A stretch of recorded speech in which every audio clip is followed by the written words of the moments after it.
Hi, I'm voice and audition coach Jessica Neighbor, and in this video you are going to learn the 3 important steps to choose your best song for your vocal audition for singers. This is a great step system that you can use for every audition that you have in your future, and by the end of this video you will learn these key 3 steps so that you can stand out and be more successful at your auditions. I've been a voice coach for over 20 years and I love helping performers at high-stake auditions because, again, this is a game and you just need to learn how to play it. So let's jump into step 1 right now. First step is knowing that the song is the right fit for this audition. It sounds obvious, but believe me, a lot of people will not think through what this audition is about and which song you should choose. So just make sure real quickly for step 1 that if this is a musical theater production that's a jazzy production, that you're choosing a jazzy song. Make sure that if it's more of a rock opera that you're choosing something from that vein. And if it's a vocal competition for something like American Idol or The Voice, that you're also choosing music that's appropriate. The reason for step 1 that's so important is making sure that you are making it easy for the judges to imagine you in this role or in this production. Don't make them do extra footwork, having to stretch their imaginations to make it really make you fit in. So make it easy for them. Make sure you're choosing the right song that's the right fit. Check that off, step 1. Step 2 is all about how you stand out in your song. This is a huge question that I work with a lot with my private performer clients who have high-stake auditions and know that there's going to be a lot of other talented people going out for the same roles. So how do you stand out?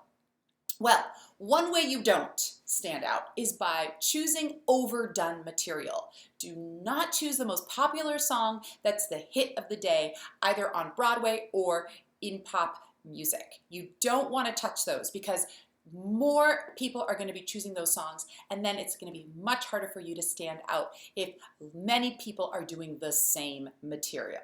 Make sense? Yes. So avoid those overdone songs. The other part of standing out is how to use and showcase your talent. I call it our secret weapon talent because I really think it's important for performers to feel like they're superheroes. You're already under so much pressure. Feel like you have a secret weapon that you are going to display for these judges, that they are going to thank you for, because judges are looking for that special something, which I'll go into in just a moment in even greater detail. But for now, you need to know it and be very clear about it yourself. So, are you funny? Are you dramatic? Are you a sweetheart? You want to pick songs that really showcase that part of you. Sometimes as an audition coach, that's my job, is to say, you know, you're really this kind of performer and I want you to try leading with this kind of song. So there's a lot of strategy that goes into knowing about your secret weapon talent, especially for which audition you're going out for.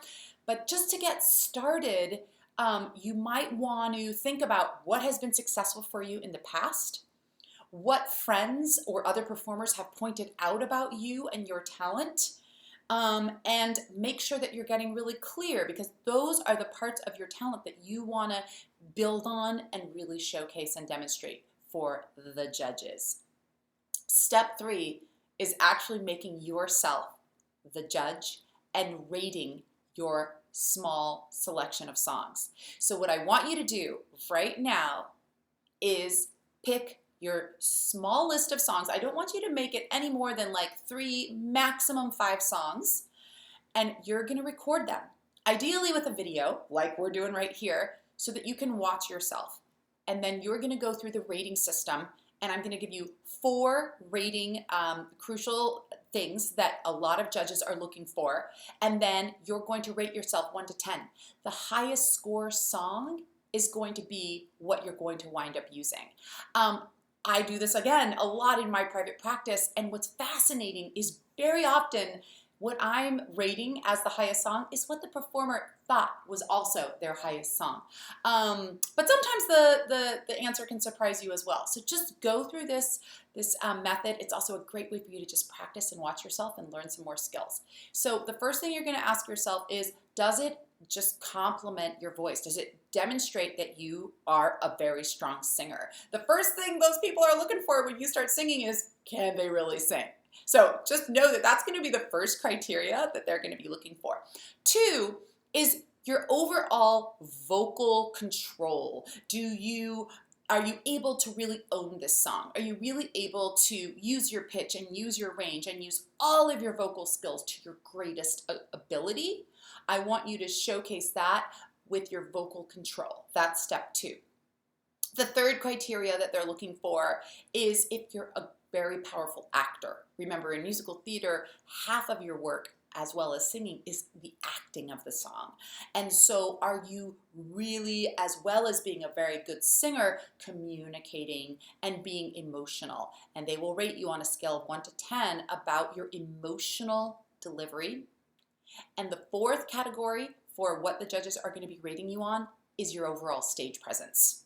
This you're going to really showcase through your body language, through your eyes, through how you are holding yourself in that audition room. And you better believe that the moment you walk in there to the moment you leave, they're auditioning you. So don't forget that that also includes your slate when you introduce your song. That includes any small talk you might have with the judges before you get going. And if they ask you any particular questions, you're also auditioning, and that is the stage presence. That's that part of the fourth thing that you're going to rate yourself on in these recordings. So those are the 3 steps that are going to really help you. Let's just review them really quickly. 1 is making sure that these audition songs are the right fit for this particular audition. I can't stress enough how that's just really, really important. Step 2 is choosing material that helps you stand out. And step 3 is actually putting yourself in the judge's position, rating your songs, and choosing that song that comes up with the highest score.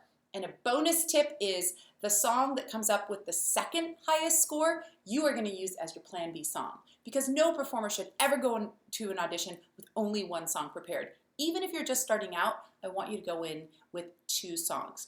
And don't worry about it. Over time, you're going to build up so many wonderful audition songs in your audition book. You'll be checking it out. You'll be so proud. But when you're getting started, it's important to have a backup song in case you're sick, in case something goes wrong with the first song, or, hey, in case they ask for a second song and want to hear more from you. So I hope this was helpful for you all. I can't tell you how much it's fun for me to share this wonderful strategy system that I've created over the 20 years of working with performers. And I also can offer you some other things if this isn't enough. One is my book that I wrote called How to Succeed at Your Next Audition. You can get this on Amazon, and it walks you through the entire process of how to prepare. And you're also always welcome to leave some comments to let me know what you're working on these days in your audition development. All right, thanks everyone for tuning in. Until next time, signing off, Audition Coach Jessica Neighbor.